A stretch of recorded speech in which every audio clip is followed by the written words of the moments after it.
Você já parou para pensar por que certos comportamentos parecem nos prender de uma maneira que é quase impossível de escapar? O que torna alguns hábitos tão poderosos que nos sentimos impotentes diante deles? Hoje, vamos explorar o tema do pecado viciante, um fenômeno que transcende a mera repetição de ações e se enraiza profundamente na nossa natureza humana. De acordo com a Bíblia, o pecado não é apenas um ato isolado, mas uma força que nos enreda e nos domina, muitas vezes de maneiras sutis e imperceptíveis. Começamos entendendo que o pecado viciante é mencionado em várias passagens bíblicas, como em Hebreus 12, 1, onde somos exortados a deixar todo o peso e o pecado que tão de perto nos rodeia. Este versículo ilustra a ideia de que o pecado não é apenas um erro moral, mas uma armadilha constante que nos cerca, pronta para nos envolver e nos arrastar para baixo. É como correr uma maratona com uma mochila cheia de pedras, impossível de completar sem primeiro nos livrarmos desse peso. Esta metáfora é poderosa e nos ajuda a entender a urgência e a importância de nos livrarmos desses pecados que nos escravizam. O que torna o pecado viciante tão perigoso é sua capacidade de nos enganar. Inicialmente pode parecer inofensivo ou até mesmo prazeroso. Como uma serpente sorrateira, ele se esgueira em nossas vidas e antes que percebamos, já estamos presos em suas garras. Satanás utiliza essas fraquezas humanas como uma estratégia de guerra, nos atingindo nos momentos mais vulneráveis e com as iscas mais atraentes. Assim como um lutador de boxe estuda seu oponente para encontrar o momento perfeito para o golpe decisivo, o pecado nos atinge quando estamos desprevenidos, explorando nossas inclinações e desejos mais profundos. Agora, pense na natureza de algumas dessas tentações. Por exemplo, ao refletir sobre como certos hábitos podem parecer inofensivos no começo, mas rapidamente se tornam hábitos difíceis de quebrar, como passar horas nas redes sociais ou sucumbir a um pequeno ato de desonestidade que eventualmente cresce em algo mais sério, mostrando que todos nós enfrentamos esses desafios. À medida que avançamos nesta discussão, é crucial manter em mente que, embora o pecado viciante seja poderoso, não estamos desamparados. Jesus Cristo nos oferece um caminho para a liberdade. Em João 8:36, lemos: "Se, pois, o Filho vos libertar, verdadeiramente sereis livres." Este versículo nos dá esperança e direção, lembrando-nos que, independentemente de quão profundamente enraizado o pecado possa estar em nossas vidas, há uma saída. Ao focarmos nossa atenção e nossa fé em Cristo, podemos encontrar a força e a coragem necessárias para romper essas correntes. Em conclusão, o pecado viciante não é apenas um conceito teológico, mas uma realidade prática que todos enfrentamos de uma forma ou de outra. Identificar e entender esses pecados é o primeiro passo para superá-los. Então, ao compartilhar sua própria jornada ou observações, você pode inspirar outros a fazerem o mesmo, criando uma comunidade de apoio e encorajamento. Afinal, é através da honestidade e da vulnerabilidade que encontramos a verdadeira libertação e, ao mesmo tempo, ajudamos outros a encontrar seu próprio caminho para a liberdade. Você já se perguntou por que certos comportamentos parecem nos prender de uma maneira quase inescapável? O tema do pecado viciante nos oferece uma perspectiva profunda sobre essa questão. De acordo com a Bíblia, o pecado não é apenas um ato isolado, mas uma força que nos enrola e domina, muitas vezes de maneira sutil e imperceptível. Hebreus 12, 1 nos exorta a deixar todo o peso e o pecado que tão de perto nos rodeia, ilustrando que o pecado é como um fardo pesado que carregamos, impedindo-nos de progredir. Esta metáfora nos ajuda a entender a urgência de nos livrarmos desses pecados que nos escravizam e nos afastam de uma vida plena. O pecado viciante é particularmente perigoso devido à sua capacidade de nos enganar. Inicialmente, pode parecer inofensivo ou até prazeroso, mas logo se torna uma armadilha. Satanás, o Essa. Essas fraquezas humanas como estratégia, atacando-nos nos momentos mais vulneráveis. Como mencionei anteriormente, a influência e sutileza do pecado são como uma serpente sorrateira que se infiltra em nossas vidas sem que percebamos. Para você melhorar, pode considerar alterar hábitos que fazem mal a você, como ficar muitas horas nas redes sociais, beber muito café ou comer muitos doces, e mesmo que sejam difíceis de quebrar, devemos lutar contra isso. A influência e sutileza do pecado viciante são elementos que frequentemente passam despercebidos, mas que têm um impacto profundo em nossas vidas. Conectando com a introdução ao tema do pecado viciante, vimos que o pecado é como um peso que carregamos, dificultando nosso progresso espiritual e emocional. O perigo real reside na maneira como o pecado viciante se infiltra sorrateiramente, muitas vezes começando como um comportamento aparentemente inofensivo. Satanás, o grande adversário, conhece bem nossas fraquezas e utiliza esses pequenos deslizes para nos capturar. Em 1 Pedro 5:8, somos advertidos: sede sóbrios, vigiai, porque o diabo, vosso adversário, anda em derredor, bramando como leão, buscando a quem possa tragar. Essa passagem destaca a constante vigilância que devemos ter, pois o pecado viciante é insidioso e pode nos enlaçar quando menos esperamos. Um aspecto crucial do pecado viciante é a maneira como ele se mascara de algo benigno. Pequenas indulgências podem parecer inofensivas, mas têm o potencial de crescer e se tornar hábitos destrutivos. Tomemos, por exemplo, o uso excessivo das redes sociais. Inicialmente, pode parecer uma maneira inofensiva de passar o tempo, mas logo pode se transformar em um vício que consome horas preciosas. Afasta-nos de nossos entes queridos e até mesmo de nossas responsabilidades espirituais. Outra dimensão da sutileza do pecado viciante é a racionalização. Muitas vezes, justificamos nossos comportamentos dizendo a nós mesmos que não é tão ruim assim, ou eu posso parar quando quiser. Essa autoenganação é uma ferramenta poderosa que o pecado utiliza para se enraizar ainda mais profundamente em nossas vidas. Em Jeremias 17:9, lemos: enganoso é o coração, mais do que todas as coisas, e perverso, quem o conhecerá? Isso nos lembra que nossa capacidade de autoengano é grande e que precisamos estar constantemente vigilantes e autoconscientes para evitar cair nas armadilhas do pecado. Finalmente, a influência do pecado viciante também se manifesta na maneira como ele afeta nossas relações e nossa espiritualidade.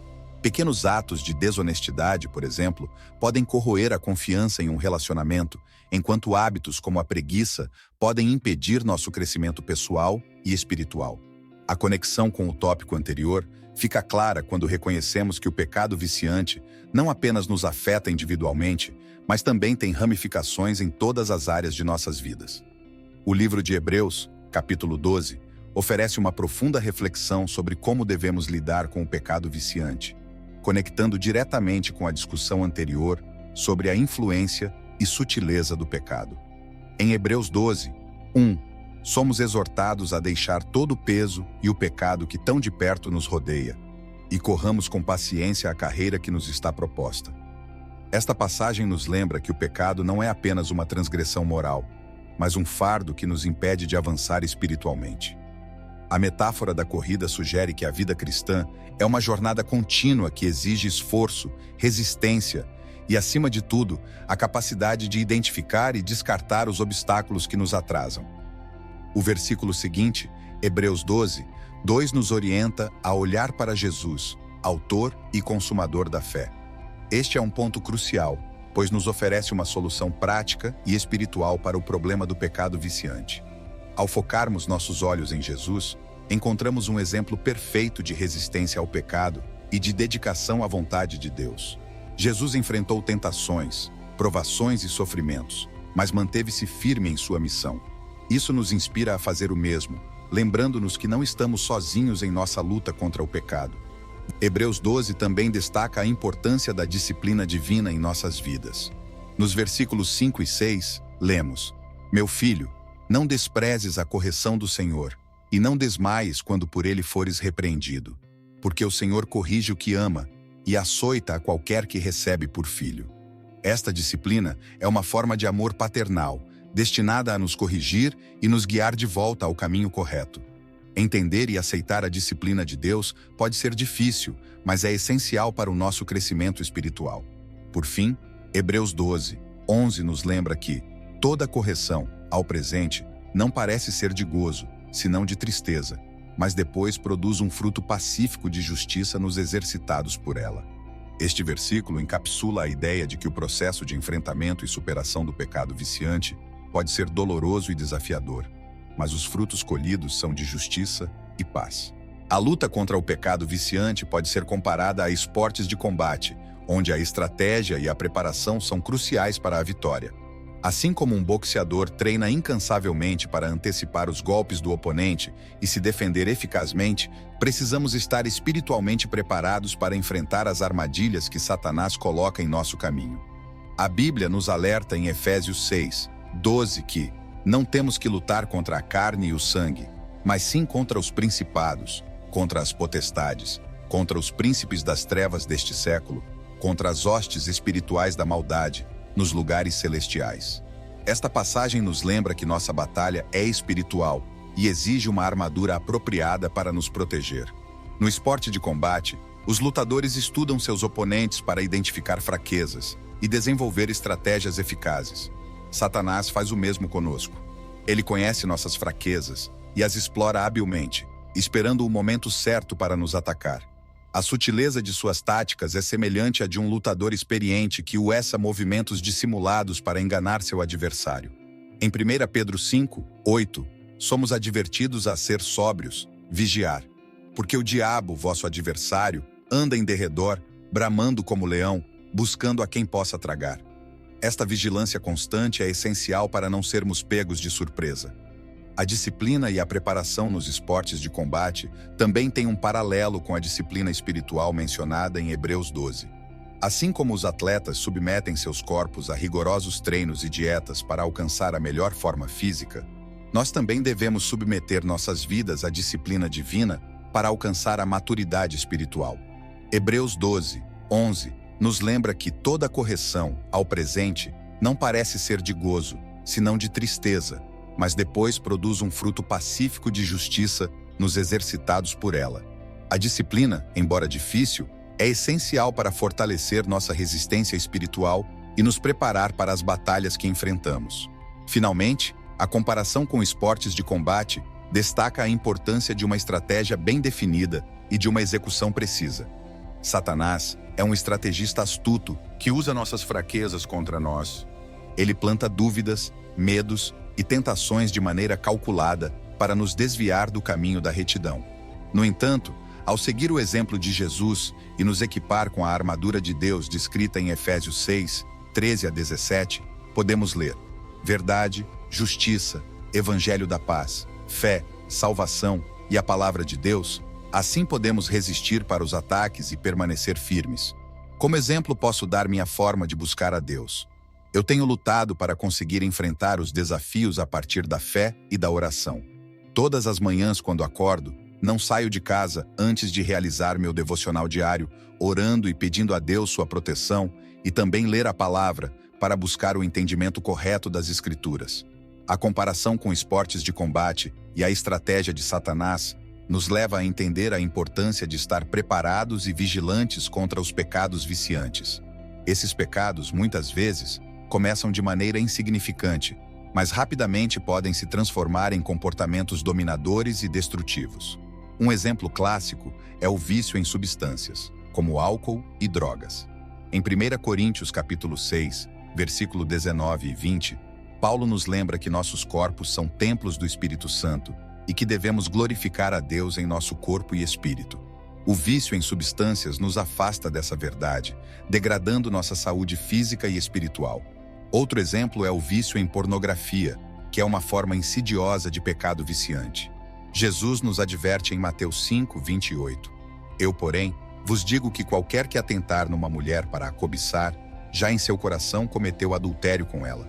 A pornografia não apenas distorce nossa visão do sexo e da intimidade, mas também corrói nossos relacionamentos e nos separa de uma vida santa. A batalha contra este vício exige uma estratégia firme e apoio espiritual constante, semelhante à preparação rigorosa necessária nos esportes de combate. O vício em jogos de azar é outro exemplo de como o pecado viciante pode tomar conta da vida de uma pessoa. Provérbios 13:11 nos alerta: a riqueza de procedência vã diminuirá, mas quem a ajunta com o próprio trabalho a aumentará. O desejo de ganhar dinheiro fácil pode levar à ruína financeira e emocional, prejudicando não apenas o indivíduo, mas também sua família. A comparação com os esportes de combate e a estratégia de Satanás se aplica aqui, pois o diabo usa nossas fraquezas, como o desejo de riquezas rápidas, para nos enredar. Por fim, O vício em redes sociais e tecnologia é um fenômeno moderno que pode ter consequências profundas. Embora as redes sociais possam ser uma ferramenta útil, seu uso excessivo pode levar ao isolamento social, ansiedade e depressão. Em Eclesiastes 3:1, lemos: "Tudo tem o seu tempo determinado, e há tempo para todo o propósito debaixo do céu."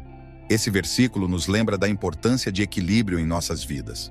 O uso descontrolado da tecnologia pode desviar nosso foco das coisas que realmente importam, como a família, os amigos e a nossa relação com Deus. Antes de continuarmos, quero fazer uma rápida pausa para lembrá-los de conferir os links na descrição. Lá, você encontrará recursos adicionais para aprofundar seu conhecimento sobre as Escrituras e explorar assuntos relacionados à fé. Esses materiais são selecionados para ajudar você a fortalecer sua jornada espiritual e a compreender melhor os ensinamentos bíblicos. Não deixe de dar uma olhada e aproveitar esses valiosos conteúdos. E claro, se você estiver gostando do vídeo, não se esqueça de curtir, compartilhar e se inscrever no canal para mais explorações bíblicas. Vamos continuar nossa jornada. A natureza enganosa do pecado é um tema que se conecta profundamente com os exemplos de pecados viciantes, pois muitas vezes esses pecados se apresentam de maneira sedutora e inofensiva. O pecado, em sua essência, é uma distorção da verdade e uma deturpação dos desejos legítimos que temos. No Jardim do Éden, Satanás enganou Eva com uma simples distorção das palavras de Deus, fazendo-a questionar a bondade e a veracidade divina. Gênesis 3:1-5. Essa mesma estratégia de engano é usada hoje para nos levar a cair em pecados viciantes, que inicialmente parecem proporcionar prazer ou alívio, mas acabam por escravizar e destruir. Um exemplo claro é o vício em substâncias, onde a busca por alívio ou euforia temporária leva à destruição física e espiritual. A Bíblia frequentemente alerta sobre a natureza enganosa do pecado. Em Hebreus 3:13, somos exortados a exortar-nos uns para os outros todos os dias, durante o tempo que se chama hoje, para que nenhum de vós se endureça pelo engano do pecado. Este versículo destaca como o pecado pode endurecer nossos corações, tornando-nos insensíveis à voz de Deus e à necessidade de arrependimento. A sutileza com que o pecado se infiltra em nossas vidas é comparável a um veneno que, para os poucos, vai paralisando nossa capacidade de discernimento espiritual. O pecado se apresenta como uma solução rápida para nossos problemas ou um atalho para a felicidade, mas, na verdade, nos afasta da verdadeira paz e alegria que só podem ser encontradas em Deus. Além disso, a natureza enganosa do pecado se manifesta na forma como ele justifica comportamentos errados. Podemos nos encontrar racionalizando nossas ações, convencendo-nos de que não é tão ruim assim ou que todo mundo faz isso. Em Jeremias 17:9 lemos: "Enganoso é o coração, mais do que todas as coisas, e perverso, quem o conhecerá?" Esta passagem sublinha a inclinação humana para o auto-engano, especialmente quando se trata de justificar o pecado. A racionalização do pecado cria uma falsa sensação de segurança, obscurecendo as consequências reais de nossos atos. Finalmente, o pecado também é enganoso porque promete o que não pode cumprir. Ele oferece satisfação imediata, mas deixa um vazio profundo e duradouro. Em Romanos 6:23, Paulo afirma: "Porque o salário do pecado é a morte, mas o dom gratuito de Deus é a vida eterna, por Cristo Jesus nosso Senhor." O pecado promete vida e prazer, mas entrega morte e destruição. Conectar isso com os exemplos de pecados viciantes mostra que, embora essas práticas possam oferecer uma gratificação momentânea, elas inevitavelmente conduzem à ruína. Diante da natureza enganosa do pecado, que promete satisfação mas entrega destruição, é essencial encontrar um caminho verdadeiro para a liberdade e a paz. Esse caminho é focar em Jesus Cristo como solução. Jesus, em sua vida, morte e ressurreição, oferece não apenas um exemplo a seguir, mas também a força e a graça necessárias para superar o poder do pecado. Em João 8:12, Jesus declara: "Eu sou a luz do mundo. Quem me segue não andará em trevas, mas terá a luz da vida." Esta promessa nos assegura que, ao focarmos em Cristo, seremos guiados pela sua luz, longe das trevas e enganos do pecado. Concentrar-se em Jesus significa também reconhecer e aceitar o seu sacrifício por nós. Em Romanos 5:8, Paulo escreve: "Mas Deus prova o seu próprio amor para conosco, pelo fato de ter Cristo morrido por nós, sendo nós ainda pecadores.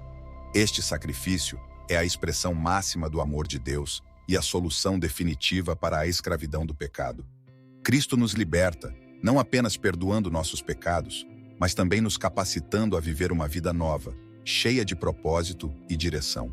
Além disso, focar em Jesus implica viver em constante comunhão com Ele através da oração, leitura da Bíblia e participação na comunidade de fé. Em Filipenses 4, 6 e 7, Paulo nos aconselha: não andeis ansiosos de coisa alguma. Em tudo, porém, sejam conhecidas diante de Deus as vossas petições, pela oração e pela súplica, com ações de graças. E a paz de Deus, que excede todo o entendimento, guardará os vossos corações e as vossas mentes em Cristo Jesus. Esta paz, que vem de uma vida centrada em Cristo, nos protege contra as ansiedades e tentações que o pecado traz. Por fim, o foco em Jesus nos dá uma esperança duradoura e um propósito eterno. Em Hebreus 12, 2, somos exortados a olhar firmemente para o autor e consumador da fé, Jesus, o qual, pelo gozo que lhe estava proposto, suportou a cruz, desprezando a vergonha, e está assentado à destra do trono de Deus. Esta esperança nos motiva a perseverar, sabendo que nossa luta contra o pecado não é em vão e que temos um futuro glorioso assegurado em Cristo. Conectar esta esperança com a luta diária contra o pecado enganoso pode fornecer uma perspectiva positiva e motivadora, lembrando a todos que, em Jesus, temos não apenas a solução, mas também a vitória final. Em 2 Coríntios 5, 18 e 19, Paulo escreve: e tudo isso provém de Deus, que nos reconciliou consigo mesmo por Jesus Cristo e nos deu o ministério da reconciliação. Isto é, Deus estava em Cristo reconciliando consigo o mundo, não lhes imputando os seus pecados, e nos confiou a palavra da reconciliação. Esta passagem nos lembra que a reconciliação é um ato de amor divino, oferecido a todos nós. O chamado à reconciliação começa com um reconhecimento honesto de nossa necessidade de perdão e transformação. Jesus, em Mateus 11, 28, convida: vinde a mim, todos os que estáis cansados e oprimidos, e eu vos aliviarei. Esta é uma promessa de alívio e renovação que Jesus oferece a todos que estão sobrecarregados pelo peso do pecado e da culpa. Ao aceitarmos este convite, não apenas encontramos descanso, mas também experimentamos a paz que excede todo entendimento. Conectar essa promessa ao tópico anterior sobre focar em Jesus como solução enfatiza que, além de ser nossa força, ele também é nosso refúgio e consolo. A reconciliação com Jesus Cristo também implica em um compromisso de viver em obediência e amor a Ele. Em João 14, 23, Jesus afirma: se alguém me ama, guardará a minha palavra, e meu Pai o amará, e viremos para ele e faremos nele morada. Este versículo destaca a importância de uma vida transformada pela obediência para os ensinamentos de Cristo. A reconciliação não é apenas um ato momentâneo, mas o início de uma jornada contínua de crescimento espiritual e relacionamento com Deus. Por fim, o apelo à reconciliação com Jesus Cristo é um convite à esperança eterna. Em Romanos 5:10, Paulo nos lembra: porque se nós, sendo inimigos, fomos reconciliados com Deus pela morte de seu Filho, muito mais, estando já reconciliados, seremos salvos pela sua vida. A reconciliação nos assegura não apenas uma nova vida aqui e agora, mas também a promessa de uma vida eterna com Deus. Conectar essa esperança ao encorajamento anterior de focar em Jesus reforça a mensagem de que, em Cristo, temos tudo o que precisamos para vencer o pecado e viver uma vida plena e significativa. Em Hebreus 10, 24 e 25, somos exortados: e consideremo-nos uns para os outros, para nos estimularmos ao amor e às boas obras, não deixando a nossa congregação, como é costume de alguns, mas admoestando-nos uns para os outros, e tanto mais, quanto vedes que se vai aproximando aquele dia. Este versículo destaca a importância de estarmos conectados e encorajando uns para os outros, algo que também pode ser feito por meio de uma comunidade online. Conectar esse convite com o apelo anterior à reconciliação com Cristo é crucial. Ao reconciliarem-se com Jesus, somos encorajados a buscar uma vida de obediência e amor. Uma forma prática de apoiar essa jornada é engajar-se com conteúdos que fortaleçam sua fé. Por isso, se inscrevam no canal, deixem um like e compartilhem o vídeo. Não é apenas uma estratégia para aumentar o alcance, mas uma oportunidade de espalhar a mensagem do Evangelho. Ao fazer isso, vocês estão participando ativamente do Ministério da Reconciliação que discutimos anteriormente, ajudando a levar a mensagem de Jesus a mais pessoas. Em Filipenses 4:8, Paulo nos exorta a pensar sobre coisas que são verdadeiras, honestas, justas, puras, amáveis e de boa fama. Ao deixar um like, os espectadores estão indicando que encontraram valor e edificação no conteúdo, promovendo assim coisas boas e positivas na plataforma. Esse simples gesto ajuda a fortalecer a comunidade ao redor do canal e a incentivar a produção contínua de conteúdos de qualidade. Finalmente, pedir para os espectadores que compartilhem o vídeo é uma maneira poderosa de ampliar o impacto da mensagem. Em Mateus 28, 19 e 20, Jesus nos dá a grande comissão. Ide, portanto, fazei discípulos de todas as nações, batizando-os em nome do Pai, e do Filho, e do Espírito Santo, ensinando-os a guardar todas as coisas que eu vos tenho mandado. Compartilhar o vídeo é uma forma prática de cumprir essa comissão, ajudando a disseminar a mensagem de reconciliação e esperança em Cristo. E aí, você se identificou com algum dos pecados viciantes que falamos hoje? A verdade é que todos estamos suscetíveis a essas armadilhas, mas existe uma saída e nós vamos continuar explorando essas soluções nos próximos vídeos. Não perca a oportunidade de se aprofundar ainda mais nesse assunto e descobrir como se livrar desses vícios que podem estar dominando a sua vida. Inscreva-se no canal, ative o sino de notificações e acompanhe a sequência de vídeos que preparamos especialmente para você. Até o próximo vídeo. E lembre-se, a jornada para a liberdade começa com um simples passo. Vamos juntos nessa caminhada.